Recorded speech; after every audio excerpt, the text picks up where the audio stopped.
Hello, welcome to Water Sign Philippines. So, reading po ito for Water Sign, Cancer, Scorpio, Pisces. Take only what resonates. For personal reading, Jing Tarot Reader. Search mo na lang siya sa Facebook. And, yeah. Kung gusto mong makaranas ng palm reading mula sa akin, all you have to do is pumunta ka dun sa aking TikTok shop, Unicorn Princess Tarot, tapos dun sa shop section, pwede ka maka-avail ng mga piyaw bracelets, and yan, crystals bracelet po yun. So, may free ka na palm reading pag nag-avail ka nun.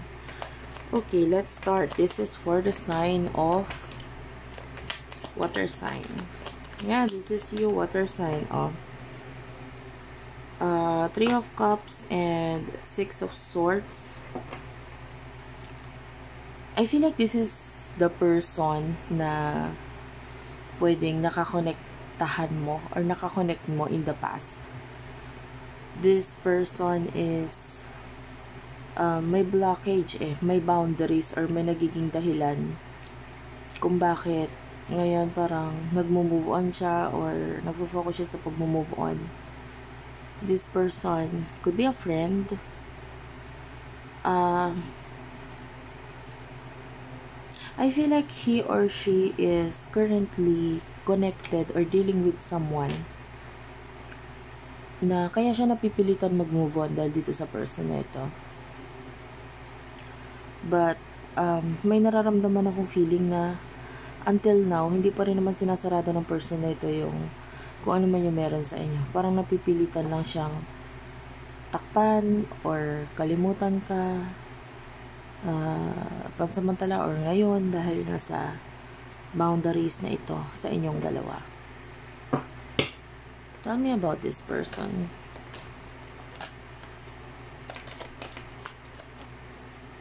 Yeah. Maybe this person is acting cold with the Emperor, Aries energy, or pwedeng feeling mo wala siyang pakialam sa'yo, no? But definitely with the 2 of Wands, I feel like there's something about you na hindi niya talaga mapigilang hindi ka mapapansin. Ikaw talaga yung gusto niyang makuha or ma-reach. Yeah, I feel like this person wants to reach out, want to tell you the truth. Gusto niya sabihin sa'yo yung totoo. Want to approach or magkaroon ng honest conversation between the 2 of you. But sa ngayon, there's no way out sa kung ano man yung sitwasyon niya. Parang wala siyang way na makaalis, or kung may kakonect yung person mo or itong person na ito, hindi siya makaalis doon sa situation niya na yon. Okay? So, gustuhin man niya na mag-reach out sa'yo, napipigilan. Maybe because of that person. Tell me about the person na kakonect ng person na ito. I want to learn or to know more about their situation. Tell me about the person. Nakakonect ng person mo. Gusto talaga niya mag-reach out sa'yo, guys. Keys on a ring. I can see one night stand sa kanila, or this is like an option for your person. You know? Nakikita natin na parang, you know, nakikita tayong susi dito. It's like a duplicate. And might be yung person may lumalabas as the padlock, diba? And the key para mai-open itong padlock na ito or yung person na ito is through this keys. Ikaw yung nakikita natin original na key, which is yung pwedeng sa heart niya, ikaw yung talagang nandun diba? But for what I can see here, might be you are lost or hindi kanya makita, or there's no way na, or ikaw ito na mismong umalis or nawala nilang bigla sa buhay ng person na ito. So ito yung naging reason para yung person mo is kumuha ng duplicate, which is lumalabas yung as yung person niya. And I can see a relationship, and pag malaking pagbabago, maybe because I can see one night stand, so may sexual activities between the two of them. But there's another card na lumabas. We do have here the Mirror.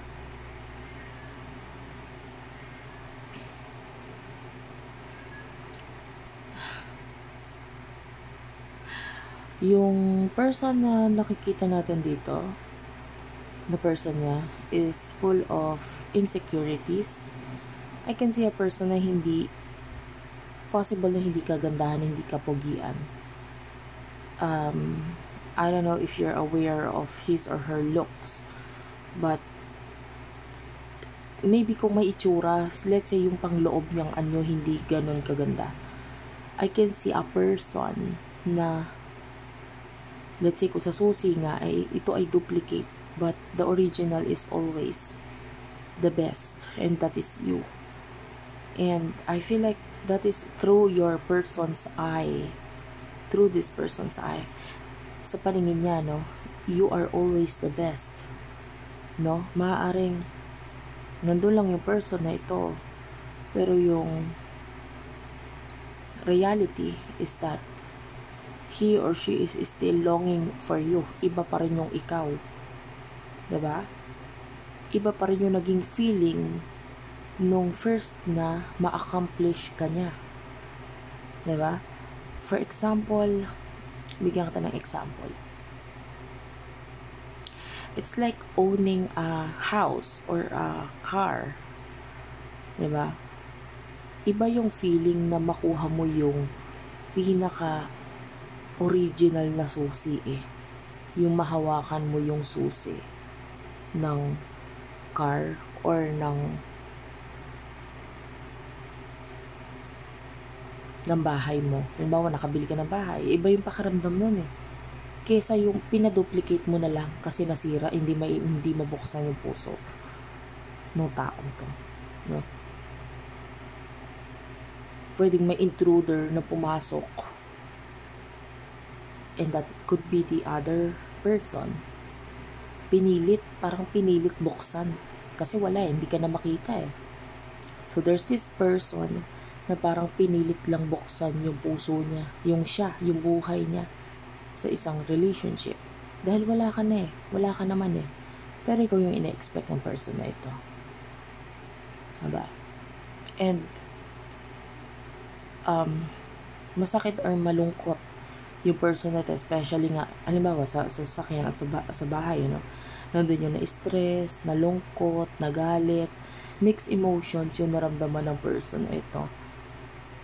And then, wala siyang choice kundi ang hayaan ng ibang taong pumasok na lang sa bahay or sa sasakyan na yun para makapagpa-duplicate na lang na susi. You know what I mean? Nagigets mo. I'm just giving you an example kung ano yung nararamdaman ng person na ito.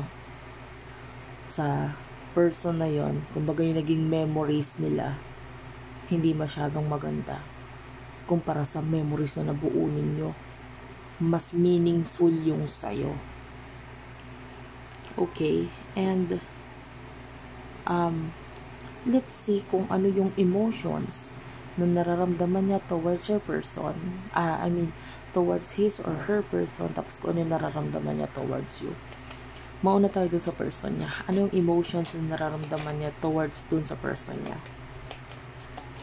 Spirit guides, angel guides for water sign. I do have here ascending. Tell me about ascending. Please clarify this. Do have here palm tree.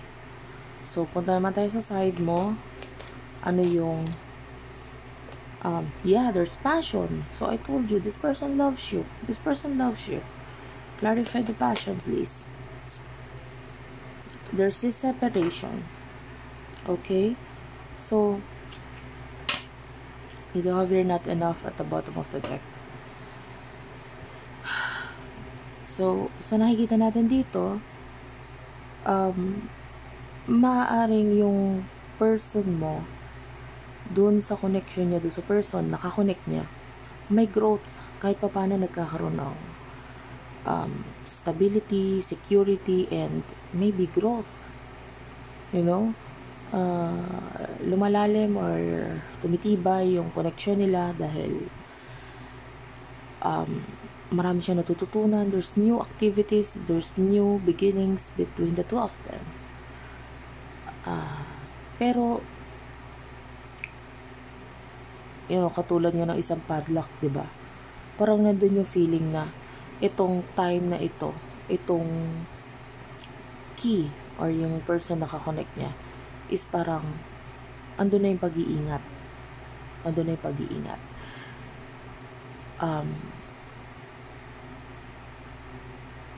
So let's say yung person na nakakonect niya, sabihin na lang natin ganito, para sa kanya dun sa time na ito mabilis pang palitan si duplicate. Let's call the other person duplicate kasi ganun ang labas. Mabilis pang palitan si duplicate, pero hanggat maaari hindi niya basta iiwan or hindi niya basta iwawala, 'di ba? Kasi nandun pa rin yung feeling na security, yung kahit papano okay naman, parang ganun. Nagagamit naman, parang ganun. And nagwo-workout naman. But dito sa side mo, there's this separation, pagkakalayo nga sa inyo. And might be there's a lot of love mula dito sa person na ito. So yung love nasa sayo pa rin. Nasa sayo pa rin. It's just that wala ka eh. So kung ano yung duplicate, of course pag nagkaroon na ng duplicate, hahanapin mo pa ba yung original? 'Di ba? Hindi na.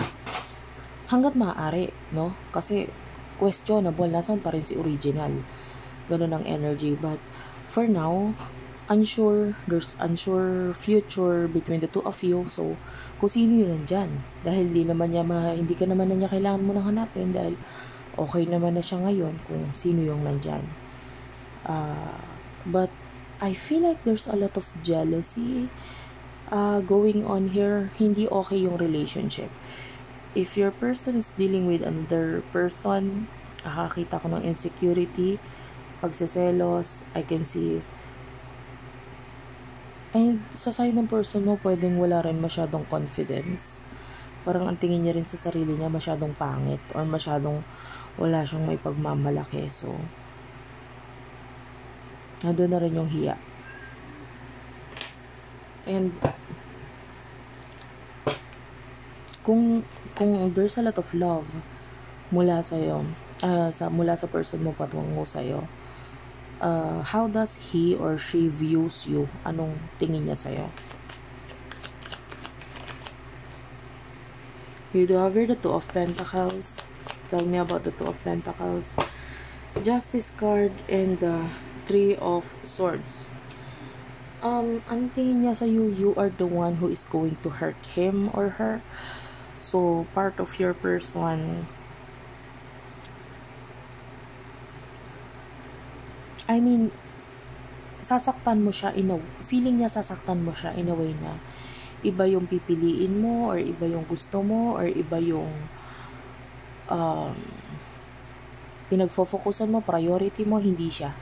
So, ayaw niya yung feeling na parang hindi siya yung priority. Hindi siya yung main person. Hindi siya yung leading man or leading woman ng buhay mo. Ayaw niya yun. So, feeling niya, sasaktan mo siya. So, kaya kahit gusto ka niya, kahit there's a lot of passion, love na nararamdaman siya, pero mas nauuna yung insecurity. Yung feeling niya, hindi mo siya tatanggapin, hindi mo siya magugustuhan, or may iba ka pang options, or kung meron ng option ngayon talaga, no, yun ang mas higit na mas matimbang sa'yo. So, yun yung nakikita niya. At masasaktan lang siya. Okay? So, yun yung tingin ng person na ito sa'yo. So, what will happen in the future for the two of you? So, dahil nandito na lang rin naman yung isa pa, yung person niya, gusto rin nating malaman ano yung mangyayari naman sa connection nila. Gagamit ako ng ibang deck.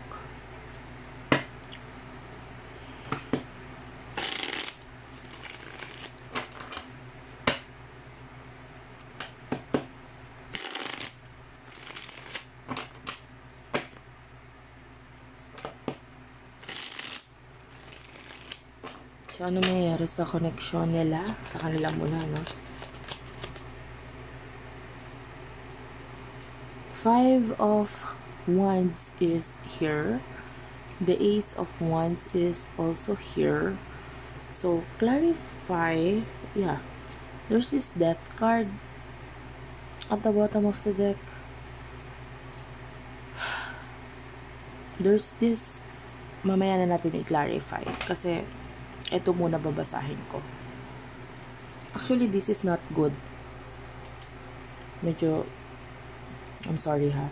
Medyo holographic talaga yung aking card eh. Kaya medyo, ano yung ring light. Ayan, nakikita masyado. Hindi mo makita masyado yung card. But anyway, it's the 5 of Wands and this Ace of Wands. Dito palang magulo na. No? There's this action na possible na maging dahilan ng pag-aaway. I feel like I can see a lot of smoke. So, I want to clarify ano tong smoke na to para sa person o para sa connection nila. The Magician is here. This is being dishonest. This is something na maybe bisyo. Maybe, I don't know, kind of thing. Like maybe vaping or bisyo na pagsusugal. I don't know. But there's this action or, ayan, yung iba naman, entertainment lang ng person mo na pwedeng natutuwa siya dun sa bagay na yon or gusto niya yung bagay na yon, masaya siya sa bagay na yon. Hindi ko masabi kung ano yun particularly, pero could be may kinalaman sa pagbibisyo or hobby niya lang, no?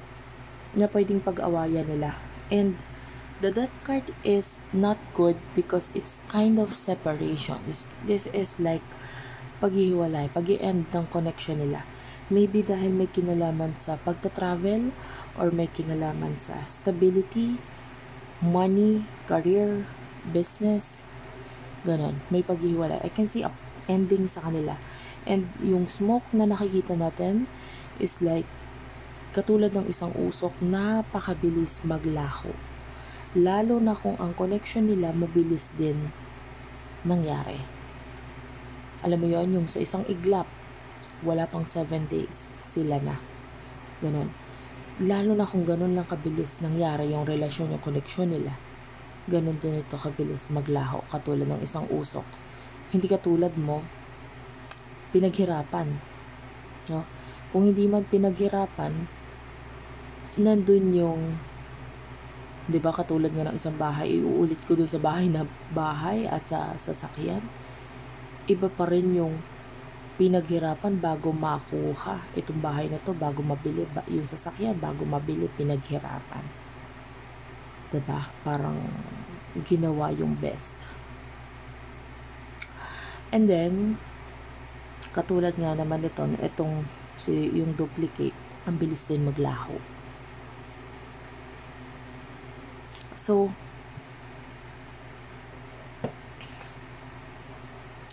punta tayo sa future niya ng person mo. Kasi tapos na yun sa kanila eh.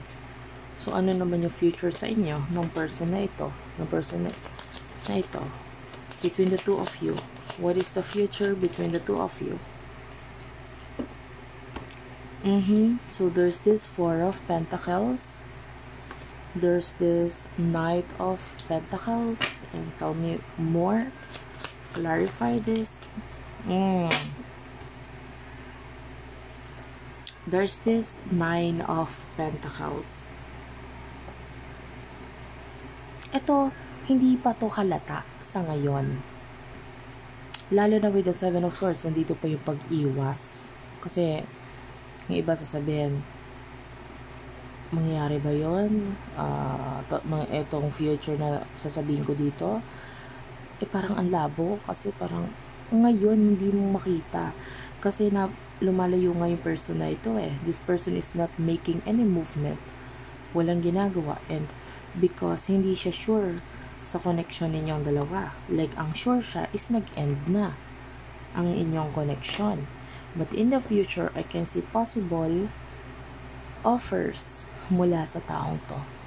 More on financial offers. Nakakita ko ng bagay na pinag-iipunan nitong taong to offer you this. Pwedeng may kinalaman ng financial offer or there's this offer Tell me about the offer.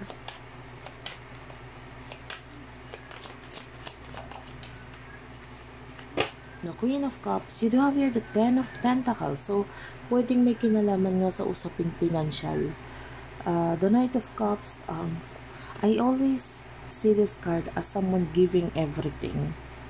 No? Kumbaga, hindi niya gagawin itong offer na ito. I can also see this person giving you a gift. Something na may value, may halaga.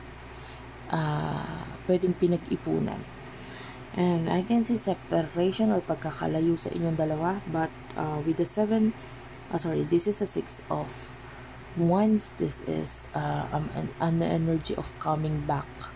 So, kung may pagkakalayo, especially sa lugar, may pagbabalik akong nakikita. Babalik itong person na ito.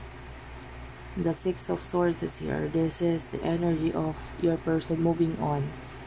Pero, kaya lang naman siya nag-move on kasi may blockage, may nakaharang. Kumbaga,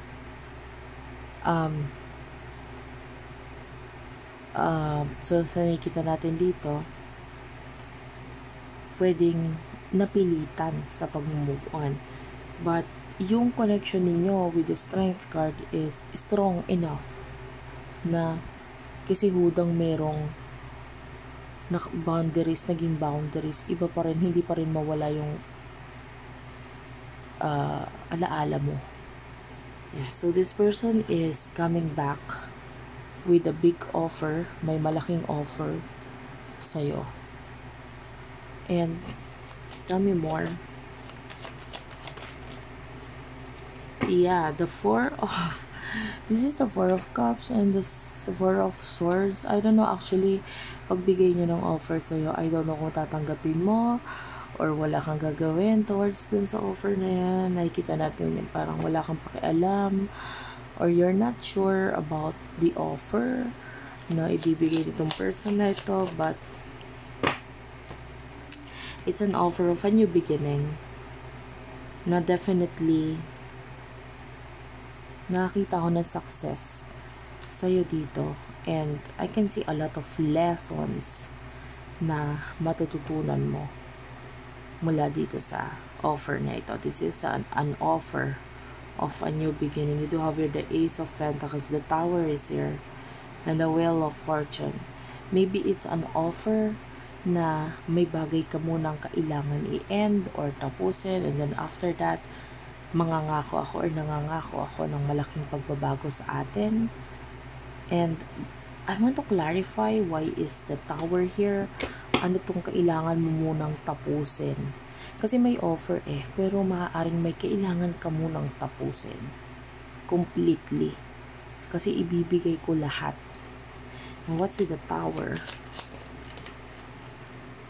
The Five of Pentacles is here. Clarify the Five of Pentacles. The Ten of Swords. Ayan, wait lang ha. Queen of Swords. Three of Wands. Ten of Swords. Queen of Pentacles and the Two of Pentacles. Feels like something na hindi nag-work out para sa'yo. If you're dealing with your soulmate, your twin flame with the High Priestess, this is a spiritual connection. pwedeng dumating itong taong to while there's still this Three of Swords. Could be a third party situation. So this could be you with another person. Kung wala ka pa ngayon, pwedeng dumating yung offer na yun na meron ka na nakakonect. Or currently, pwedeng meron kang karelasyon ngayon. So gusto niya i-cut off muna to. Queen of Swords, i-cut off mo muna yan, tapusin mo muna yan. Hindi ka naman nag-workout dyan, hindi ka naman nag-grow dyan. I'm here to offer you something na makakapagpag-grow pa sa'yo lalo. And all you have to do is tapusin kung ano man yung relationship mo, yung connection mo with that person. Because with the Three of Wands, I offer you growth. I offer you something na alam kong hindi kayang ibigay ng person na yan. So, to cut the story short, babalik itong taong to with an offer. Okay? So, thank you for watching. I love you all and bye-bye.